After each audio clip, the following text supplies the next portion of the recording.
Buenas tardes amigos, seguimos platicando aquí en nuestras videoclases sobre en esta ocasión estamos hablando de el equilibrio del mercado.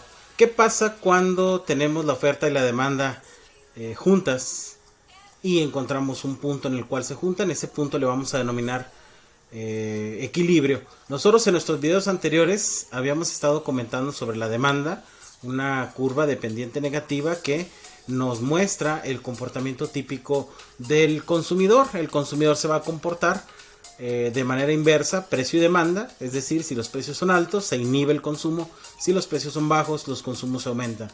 Y la oferta nos presenta, es una curva, un gráfico que nos va a representar a través de su ocasión el comportamiento de el productor o los productores, si estamos hablando de una oferta de tipo agregada o del mercado, donde si el precio sube, pues los productores van a estar de alguna manera teniendo más incentivos para poder crecer.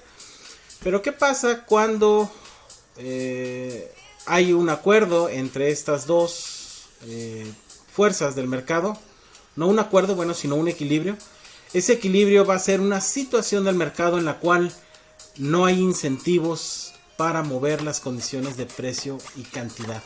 O bien, como nos dice aquí nuestra lámina, el equilibrio es esa situación en la cual la cantidad ofrecida y la cantidad demandada se igualan.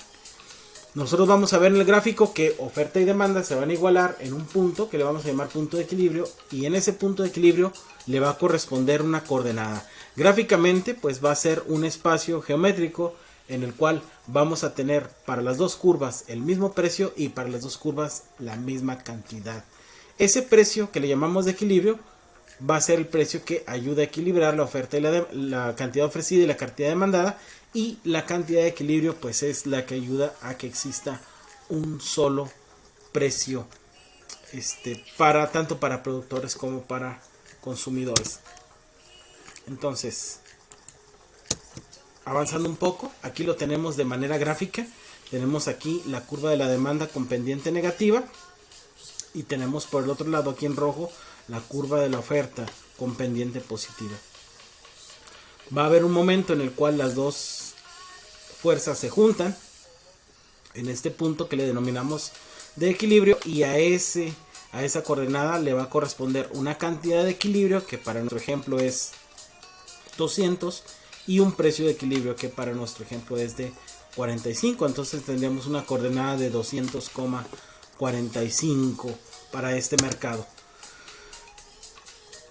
Cuando oferta y demanda se equilibran, puede ser que causas ajenas al mercado las desequilibren, y eso nos provoca como consecuencia que exista o un excedente o una escasez. El excedente pues es esa ocasión en la cual la cantidad ofrecida es mayor que la demanda, y de manera contraria la escasez es cuando la cantidad demandada es mayor que la ofrecida.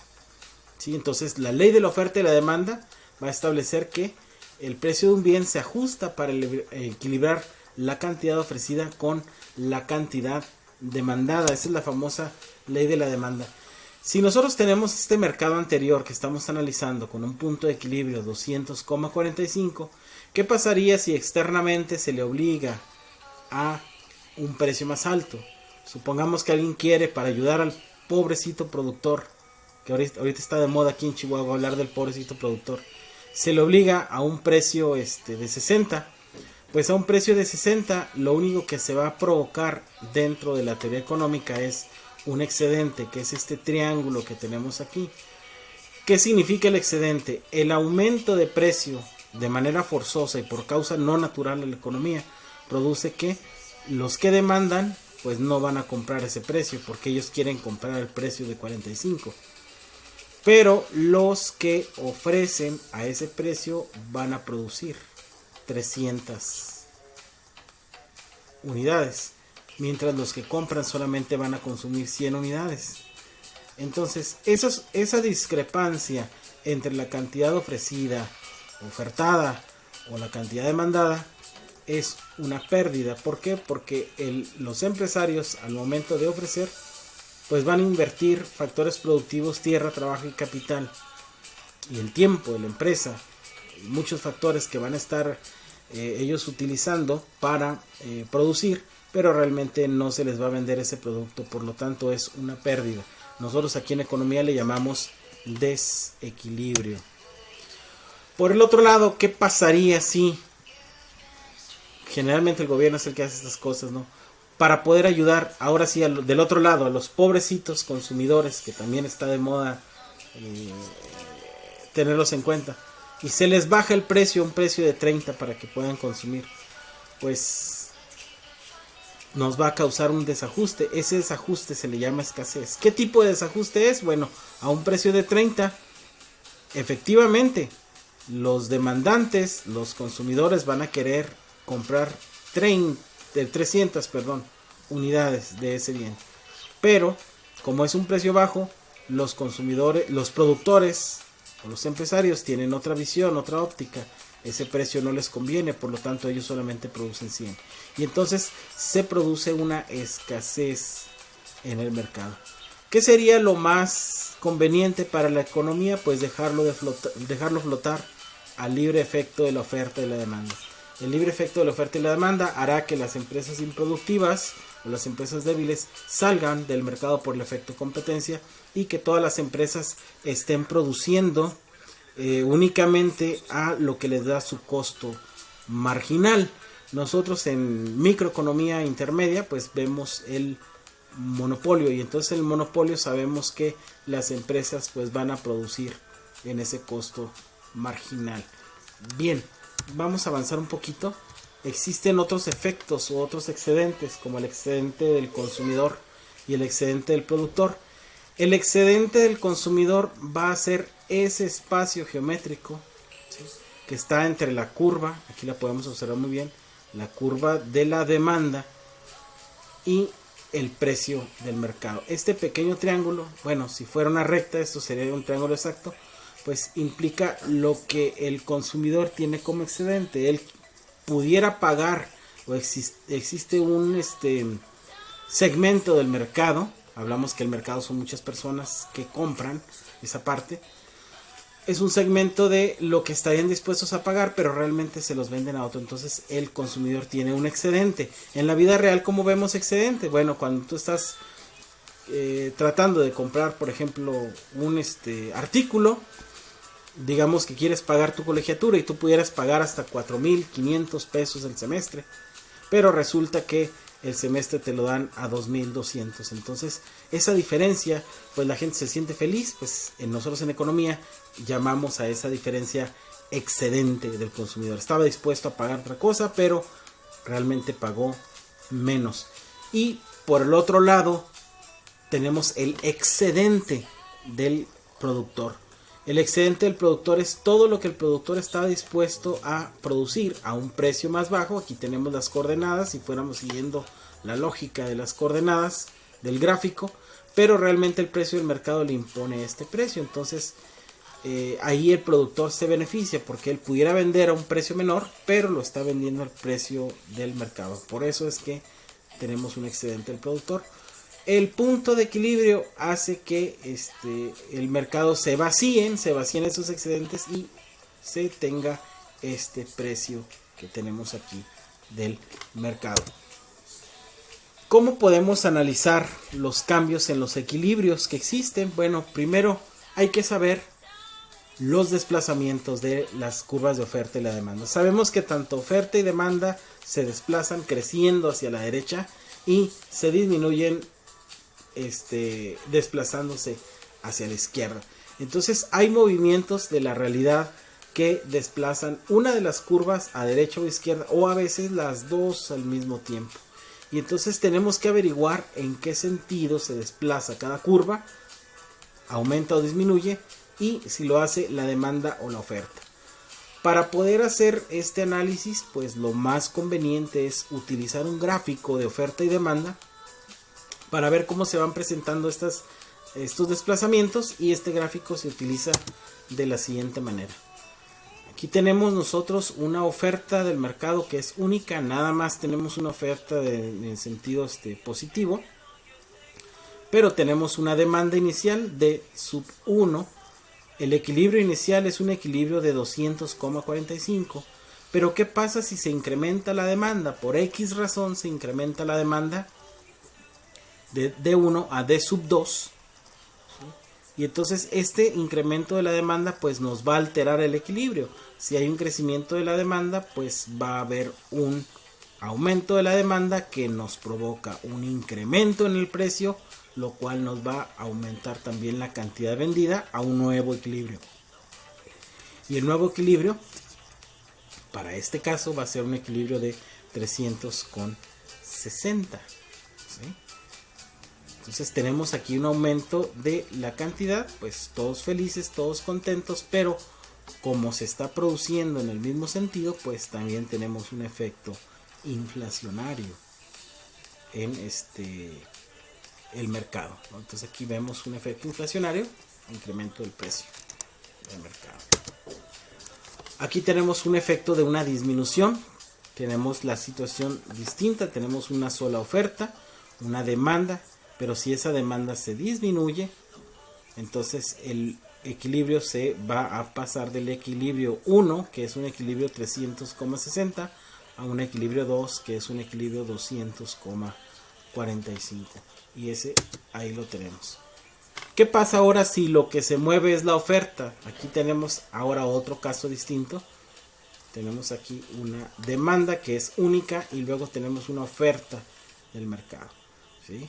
Entonces aquí estaríamos posicionados en un equilibrio inicial de 200,45. ¿Qué pasaría si este equilibrio 200,45 se ve alterado por un incremento en la oferta? Pues si hay más productos, entonces este equilibrio va a pasar al equilibrio 2, y el equilibrio 2 va a ser un equilibrio de 300 unidades del mercado, pero a un precio de 30.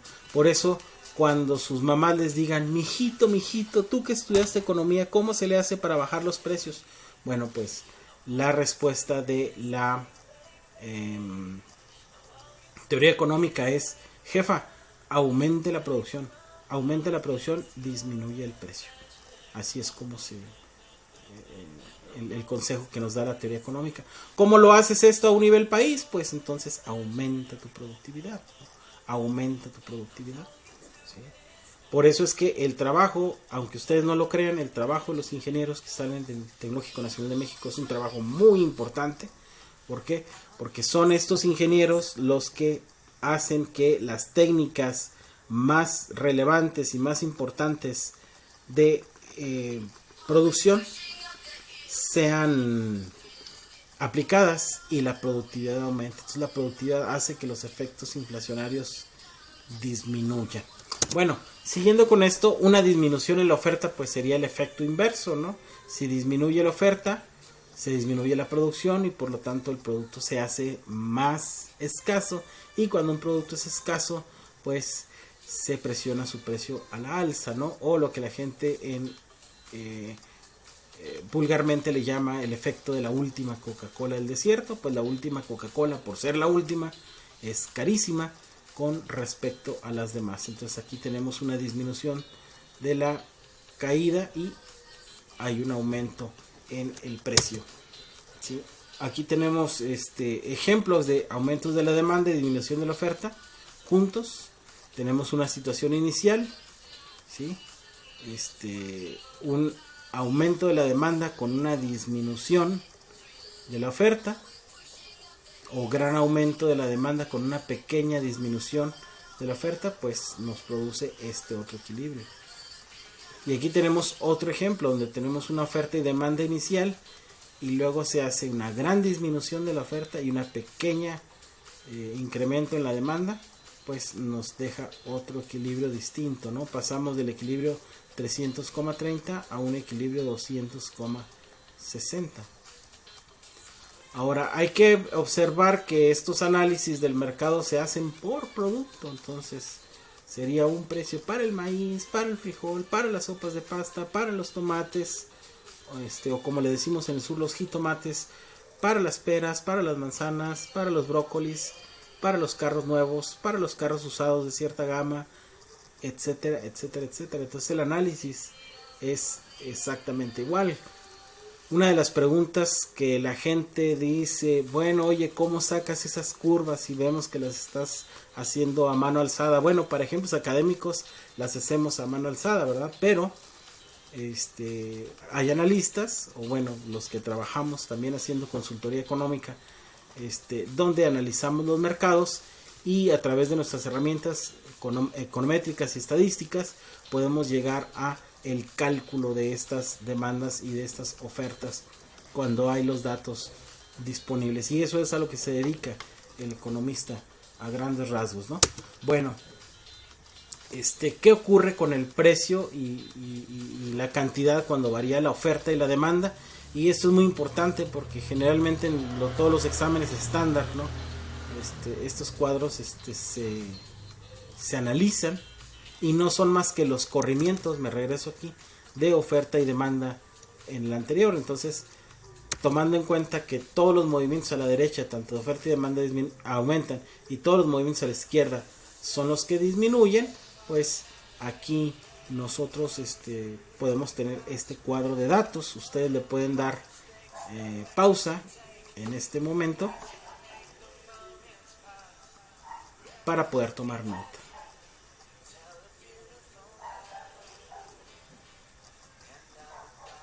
Bien, una vez que ustedes le han dado pausa, podemos continuar con nuestra sesión. ¿Qué son los bienes homogéneos? Pues son aquellos bienes que tienen las características idénticas. Por ejemplo, si tú compras un arroz marca Verde Valle, pues va a ser lo mismo que un arroz Morelos. Quizás solamente un chef especializado nos pudiera dar ciertas diferencias, pero básicamente son lo mismo. Un elote en vaso o esquite, como se le dice allá en el sur, es exactamente lo mismo en un puesto que en otro. Son características idénticas, eso le llamamos en economía producto homogéneo. Y los costos hundidos son esos costos que no pueden ser recuperados cuando la empresa está saliendo del mercado. Cuando la empresa ha salido del mercado, no los puede recuperar. ¿Por qué no los puede recuperar? Porque ya ese costo está en las materias primas, está en ciertas situaciones que hacen que sea irrecuperable para la empresa. ¿Sí? Entonces, en una economía normal, los mercados no se comportan igual. Los mercados no es lo mismo como analizamos mercados de productos agrícolas a mercados de la tecnología, a mercados en los cuales tenemos nosotros participación de capitales extranjeros. Entonces, lo que se analiza aquí en la teoría pues son la definición de los mercados por el grado de competencia, ¿sí? Si un mercado es competitivo, se supone que ninguno de los productores y tampoco ninguno de los consumidores alteran por sí mismos o por sí solos o por su fuerza las capacidades las condiciones de mercado, las de precio y de cantidad. Si es menos competitivo, quiere decir que habrá una empresa que sobresale a las demás, que puede establecer las condiciones de precio y cantidad, o bien hay un consumidor que por ser tan grande puede también establecerle sus condiciones de mercado a los pequeños productores. Entonces, ¿qué factores determinan el grado de competencia? Pues el número de los vendedores y compradores, qué tan homogéneo es el bien. ¿Por qué? Porque, regresando al ejemplo, si tenemos el mercado donde tenemos a los esquites famosos o los elotes en vaso, pues si alguien trae el elote orgánico y pues el queso no es queso de vaca, sino es un queso vegano de alguna manera, bueno, pues entonces ya no es un elote estándar, es un elote vegano y tiene otro precio porque es más caro, tiene otras, esa cuestión de homogeneidad pierde su sentido, entonces ya no lo podemos analizar junto con los mercados. Sin embargo, si nos vamos al Palomar, por poner un ejemplo aquí de Chihuahuita capital, nos vamos al Palomar, lo mismo es que se lo compres al del puesto A, al del puesto Z. ¿Por qué? Porque es el mismo producto. Entonces, otra de las situaciones es la facilidad. ¿Qué tan fácil entran y salen las empresas del mercado? Para poner una empresa de lotes es facilísimo, ¿no? Cualquier persona puede entrar. Pero si se trata de una empresa que se dedica a manufacturar cohetes espaciales, pues entonces ahí no todo el mundo le va a entrar, ¿no? Entonces, esa facilidad de entrada o salida también hace que se distinga el nivel de competencia que hay entre los mercados. Y lo otro, pues era el acceso a la información, que nosotros en economía le llamamos simetría de la información, cuando todas las personas tienen la información del mercado en todo tiempo. Y esta simetría de la información, muchos profesores lo pasan por alto, pero es muy importante, porque la información es importantísima, máxima en estos tiempos, ¿no? Cuando tus datos y mis datos de Facebook pues fueron utilizados con fines electorales, entonces pues ya tienen un costo, ¿no? Por eso es que todas las empresas de internet pues te tienen que, al estar uno viendo sus datos, te piden permiso para la cuestión de las cookies. Y a veces estas cookies pues van recabando ciertas informaciones acerca de tus hábitos de consumo, de navegación, de apps que abres, de entradas y salidas. Inclusive Google tiene registros a dónde fuiste, qué hiciste, y todas estas estadísticas que tiene ahora el gobierno acerca de la movilidad de las personas pues salen. ¿Por qué? Porque nosotros tenemos apagado el modo incógnito de Google, y entonces o tenemos activado el factor la pestaña localización o el botón localización de Facebook, y entonces fácilmente se nos puede localizar, porque nosotros estamos dando una situación de aceptación al uso de esta información. Bueno, los mercados de competencia perfecta, ningún vendedor o comprador puede individualmente influir en el precio o en la cantidad. Por eso es que la competencia es perfecta, tiene ciertos atributos que los vamos a ver en la última unidad del curso, cuando veamos el tema específico de la competencia perfecta. La competencia perfecta tiene las características de que muchos vendedores compradores, producto homogéneo, las empresas tienen igual acceso a los recursos y los consumidores tienen información perfecta sobre los precios para tomar las decisiones de compra y de venta, ¿no? En cuanto a las empresas que producen bienes homogéneos, pues un mercado de competencia perfecta, las empresas que producen bienes homogéneos implica que los consumidores reciben o perciben que los productos son idénticos independientemente de que la empresa los produzca. Por eso es que a veces la situación de las técnicas de mercadotecnia, pues las técnicas de segmentación de los mercados o de productos que están hechos a un sector de la población, pues nosotros los economistas, eso le añade imperfección al mercado. Y a veces la imperfección puede ser tomada como un abuso. Por ejemplo, la generación de ustedes les gusta mucho las crepas, ¿sí? Y la generación de nosotros, los que somos 80s hacia atrás, pues nosotros los vemos a ustedes comer crepas y pues, ¿cómo puede pagar 60, 70 pesos por una crepa, ¿no? Si para nosotros una crepa pues es un hot cake plano que no tendrá un costo de producción más allá de los 3 o 4 pesos, independientemente de lo que se le ponga encima, pero hay gente que lo paga 20, 30 veces más el peso de su valor, ¿sí? Y no es más que el mismo hot cake. Otra presentación dirá, a lo mejor se lo toma en el cine, no lo sé, pero es toda esta patrón de consumo el que lo hace que no sea homogéneo. Entonces, en ocasiones esos productos son o la percepción de que son idénticos es por parte del consumidor, ¿no? Por eso algunas personas comerse una crepa es, no, pues mejor me como un hot cake, es mucho mejor y es más en cuanto a la cuestión cantidad. Bueno, en mercados de competencia perfecta las empresas tienen igual acceso a los recursos. Los recursos tierra, trabajo, capital compiten también en un mercado en el cual todos tienen acceso a ellos, ¿no? Todas las empresas tienen una tecnología similar o relativa y los mismos insumos, ¿sí? Y por esta situación del acceso a los insumos o a los factores productivos que ustedes vieron en la unidad anterior, pues es que se da esta característica que es la libre entrada y salida del mercado. Así como alguien puede entrar y hacerlo por la sencillez y la facilidad de tener estas situaciones, pues también las empresas pueden salir en esa situación, ¿no? Bien. La información perfecta, pues quiere decir que los compradores se les está diciendo exactamente las cantidades, las virtudes del producto, y hay una información que esta información la tienen todos, ¿no?